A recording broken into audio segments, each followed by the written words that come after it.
votre degré de foi. Donc il agit. Il agit. Amen. Amen. Lorsqu'il y a une attaque, lorsqu'il y a une situation, lorsqu'il y a une épreuve, mettez-vous à louer le Seigneur. Commencez à le célébrer. Commencez à le magnifier. Commencez à le célébrer. Commencez à le louer.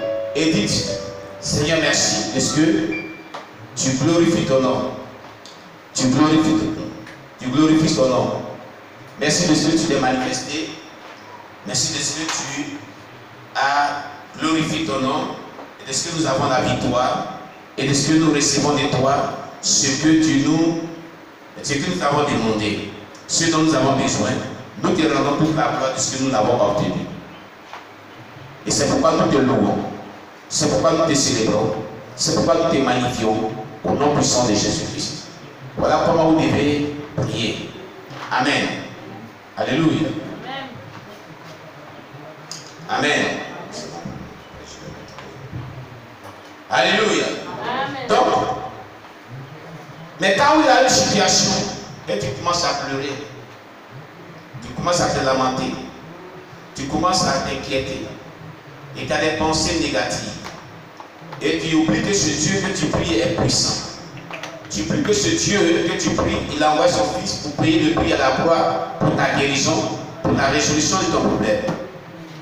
Et tu commences à vraiment à être dans la tristesse. Le Dieu a dit merci de ce que tu m'aides à empirer la situation dans ta vie. Il te dit merci parce que tu m'as aidé grandement. Et il faut vraiment penser à cela. Continue. Continue et puis jusqu'à ce que mon œuvre soit accomplie dans ta vie. Voilà ce que Satan va te dire. Il dit merci. J'avais besoin de ce coup de main que tu m'envoies. Merci pour cette aide que tu m'apportes pour que ta situation soit vraiment empirée. Vous voyez? Voilà. C'est comme ça. Mais lorsque tu loues le Seigneur, lorsque tu le célèbres, lorsque tu le magnifies, Dieu se manifeste. Vous voyez dans la Bible l'histoire de cette femme qui a perdu son fils. Et par le miracle que Dieu a fait au travers de son serviteur Élisée, elle avait eu cet enfant. Amen. Et puis par la suite, l'enfant est mort. Lorsqu'ils ont fait appel à Élisée, le prophète, il a envoyé à Géasi. Géasi a échoué parce qu'il n'est pas un bon disciple. Vous voyez ce qui se passe? Hein? On fait appel à l'homme de Dieu. Il a pris du temps, il a enseigné, il a formé un disciple. Et il dit, tiens, prends mon bâton, va. Prie pour l'enfant ici, il va se ressusciter. Il va être ressuscité, disons. Va et prie pour lui. Pourquoi? Le prophète que Dieu parle. Cet homme de Dieu que Dieu parle. Ce n'est pas n'importe qui est Élisée. La Bible déclare que lorsque le roi de la Syrie faisait ses plans de guerre dans sa chambre, tous ces plans de guerre qu'il faisait, il est en Israël et il comprend tout ce qu'il voit tous. Il connaît tout le plan de guerre. Il appelle le roi d'Israël et dit viens. Demain, voilà ce qu'ils ont dit. Voici vous, sinon, voilà où sinon, voilà où sinon. Bon. Par rapport à cela, mettez-vous ici, vous allez les avoir. Vous allez les avoir, vous allez les avoir.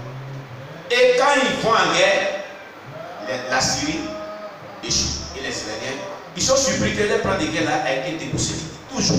Un matin, ce roi se lève, il se met dans tous ses états. Il dit qu'il y a des traîtres au milieu de nous, qui renvoient tous nos plans de guerre secrets là au chef de guerre israélien, puis on échoue, puis on nous détruit. Il y a quelqu'un qui dit non, il n'y a même pas de traîtres au milieu de nous, hein, mon cher roi. Il y a un prophète en Israël du nom d'Élisée. C'est ce que tu dis même dans ta chambre à coucher. Il est au courant de ça. Alléluia. Amen. Alléluia. Amen. Donc c'est lui qui est au courant de tous les plans de guerre. Ce n'est pas que c'est quelqu'un qui va rapporter au chef de guerre israélien. Mais tout ce que tu dis dans le secret, tout ce qu'on planifie, il communique ça au roi. Alors qu'il n'est pas ici. Un prophète est là-bas. Si tu veux, il faut aller voir. Toi-même, tu vas comprendre. Un tel homme à qui Dieu parle de cette manière, à une telle dimension, il ordonne à son fils spirituel, disciple de son état, va et prie pour l'enfant, il sera ressuscité. Il est mort. Et il va être privilégié. Je vous dis la vérité, ça fait très mal au cœur quand c'est comme ça. Quand tu es un père de la foi, ça fait très mal au cœur. C'est comme si tu as échoué 2 fois. Ce n'est pas Géasi qui a échoué, c'est lui qui avait échoué. Quand tu envoies quelqu'un qu'on le frappe, c'est lui qui l'a frappé. Ils t'ont frappé 2 fois. Ils ont frappé celui qui t'a envoyé, ils t'ont frappé. Ça veut dire une grande humiliation. Mais pourquoi Géasi a échoué? Parce que Géasi n'était pas un bon disciple.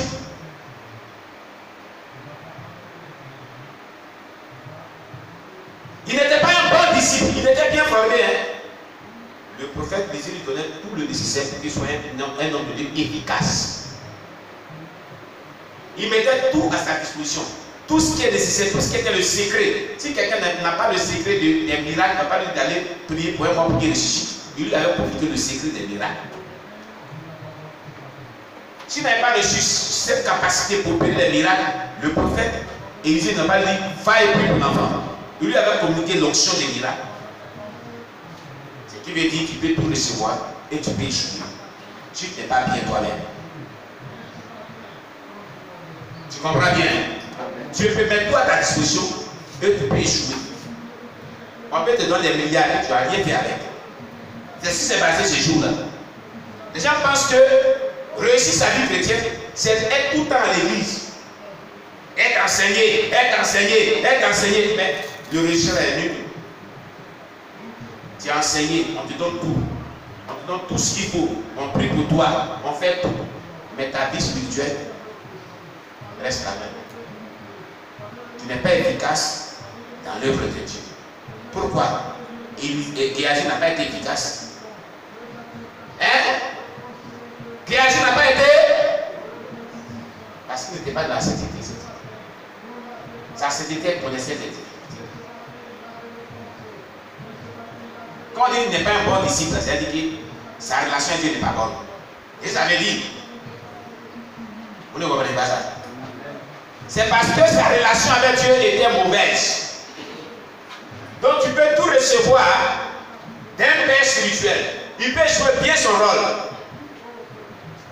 Élisée le prophète jouait très bien son rôle auprès de Géasi. Mais Géasi avait jugé contre ne pas avoir une bonne relation avec Dieu. C'est un choix. Quelqu'un comprend ce que j'ai en train de dire? Et c'est ce qui a fait qu'il a échoué. Élisée le parlait à plusieurs reprises, mais quand il a vu que vraiment trop c'était trop, à l'histoire de Naaman le Syrienne, il a maudit. Et c'est le côté qui m'avait très mal. Son unique fils spirituel le maudit. Tellement que l'homme de Dieu était en colère, il a maudit. Il dit que la lèpre de Naaman va s'attacher à toi, pour toujours. Et cela arrivait à Géasi le plus vite possible, sur le champ. Élisée le prophète était un homme de Dieu à qui il ne fallait pas jouer. Avec qui il ne fallait pas jouer. Non. Quand il déclare la parole, ça s'accomplit dans l'immédiat. Dans l'immédiat, à la minute. C'est quelque chose à vous, ça accomplit. C'est quelque chose à vous, ça accomplit. Un jour, il y avait des enfants, comme il était chaud. Il était chaud, hein? Il y avait des enfants. Il passait que des enfants de peut-être 7 ans, 8 ans, 9, 7 ans. En tout cas, ce sont des enfants. Tu se moquais de lui. Monte, oh, chauffe là. Oh, le chauffe, monte. Oh, le chauffe, monte. Il n'a pas adressé une parole à ça. Il a regardé au ciel. Il dit, hey, Dieu, pourquoi tu m'as créé comme ça? 2 solutions qui étaient capables de dérouler ces enfants. Tiens, dans la vie, cette histoire, 2 ours sont quitté quelque part de nulle part. Ils ont dévoré ses enfants sur le champ. Il y a des hommes de Dieu avec lesquels on échoue. C'est un homme de Dieu comme ça qui t'envoie en mission. Et il ne peut pas t'envoyer s'il n'est pas capable. Il ne peut pas t'envoyer si tu n'as pas reçu toute la potentialité, tout le nécessaire. C'est parce qu'il s'est investi en toi. Il avait vu que tu avais tout reçu. Il t'envoie. Et il échoue. Écoutez, tu peux gêner, tu peux prier. Ça fait partie de l'onction. Géasi avait reçu l'onction. Tu peux être dans tous les. Tu peux être. On peut mettre toute ta catégorie pour que tu reçois l'onction. Mais dans le fait de pouvoir opérer pour qu'il y ait des résultats que l'onction produit, c'est ta relation avec Dieu qui compte. Ta relation avec Dieu qui compte. Afin que ce qui sort de ta bouche soit approuvé de Dieu et que Dieu cautionne ce qui sort de ta bouche pour œuvrer. C'est ta bonne relation avec Dieu.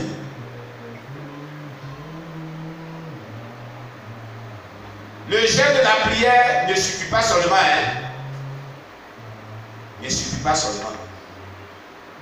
Le jeûne, la prière, l'étude là, ne suffit pas seulement. Tu vas pour faire tout cela, mais si ta relation n'est pas pure, la Bible dit d'ailleurs, Dieu n'exerce pas le péché. Quand tu as prié pour les jeunes, tu as crié à Dieu. Ce n'est pas prière que tu vas faire. Il va passer au tes aussi. Tu pêches, il va t'associer. Donc, d'où vient la nécessité de développer une bonne relation de priorité avec Dieu, de sécurité avec Dieu. Si nous voulons voir des résultats, quand on exerce le ministère, ou quand vraiment on crie à Dieu pour une situation, si nous voulons voir les résultats, la sanctification oblige. Amen. Je ne sais pas pourquoi je commence à vous parler de ces genre de choses, mais ce n'est pas là mon message.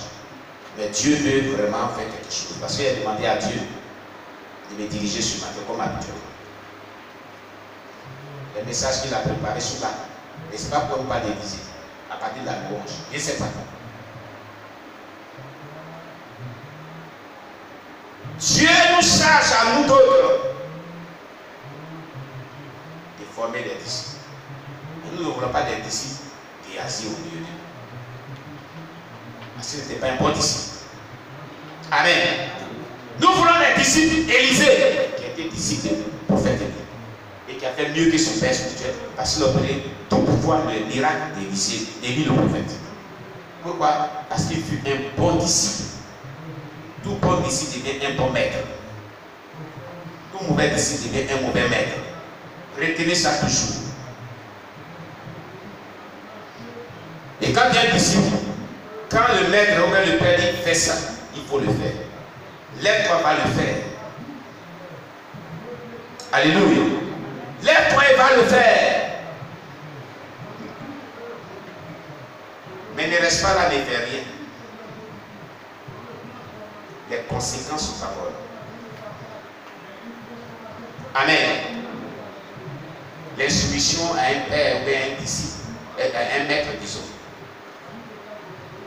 n'est pas bon. Géasi avait pour habitude d'être insoumis à Élisée. C'est pourquoi Élisée était vraiment fatigué de cela. Il a maudit. Mais il ne devait pas le maudire. Néanmoins, il ne devait pas le maudire. Mais il a maudit. Il a déclaré une parole, c'est accompli. Faites attention aux hommes de Dieu qui sont points. Et faites tout pour que les bonnes paroles sortent de leur bouche à votre égard. S'il est dans un mauvais état, qu'il lui met dans un mauvais état, une mauvaise parole sur sa bouche, ça va s'accomplir dans ta vie. Hein? C'est tout ce que Dieu a ouvert les bouches. Attention. Il ne faut pas faire, il va être dans un mauvais état, il va déclarer des paroles comme ça. C'était le cas de Géasi. Il a poussé à son père dans la foi. Et ce dernier a déclaré une parole, c'est accompli dans sa vie. Mais il faut susciter la joie pour que les paroles de bénédiction s'accomplissent. Sorte de la bouche, sorte de la bouche, sorte de la bouche. Pour que tu sois béni, pour que tu sois béni, pour que tu sois béni. Vous comprenez cela? Qui a lu l'histoire d'Élisée et Géasi dans la Bible? Qui a lu? Vous savez ce qu'il est là où rappeler des attentes? Hein? Ce n'est pas dans la Bible en main. C'est dans la Bible où nous instruisons dans ce domaine-là. Amen. Amen. Alléluia. Comprenons ce qui est en train d'être dit.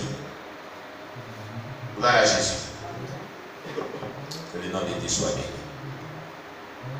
Tu es content, acclame le Seigneur Jésus.